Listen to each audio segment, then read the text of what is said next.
Siyempre, mangunguha tayo ng mga gulay dito na isasawag sa munggo natin. O, di ba?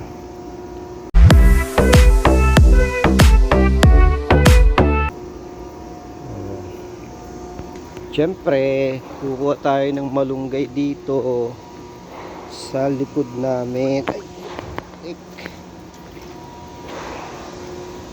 Yan. Ito ang likod ng aming factory. Puro mga stock ng mga bakal. Ayan, ang doob namin yung factory namin. O, buo yan. At dito rin ay may mga tanim. Oh, yan. So, sa labas tayo. Ito ang dorm to ng mga ano. Bigat.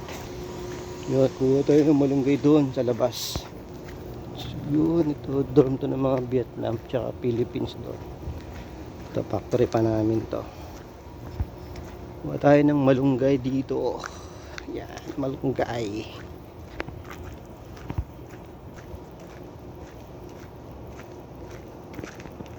So, merong kaming tanim dito sa likod ng factory na malunggay. Ito ay sakop pa ng aming lupa. Yung factory namin pa yan ito. So sana wala namang ahas dito. Ginagawang basurahan ko, grabe. So ito, may tungtungan dito. Tungtungan namin yan. So ang laking puno ng malunggay guys. So, may na kayo ng malunggay. Kaso walang sungkit. So kukuha tayo ng malunggay ngayon guys. So kuha tayo ng malunggay. Kaso wala akong panungkit.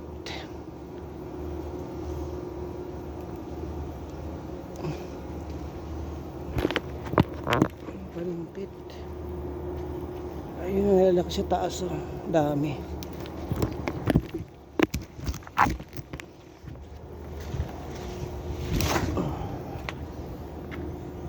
Kaya makakuha. Ayun yung taas. Dami oh.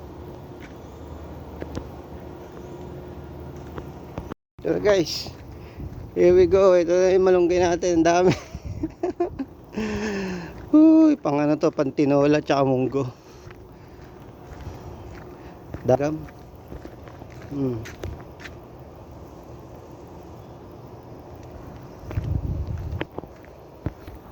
Sa mga gusto ng malunggay dyan, dito lang sa Yongkang. PM na sa akin. Free lang, bibigyan ko kayo ng marami. Pang tinola.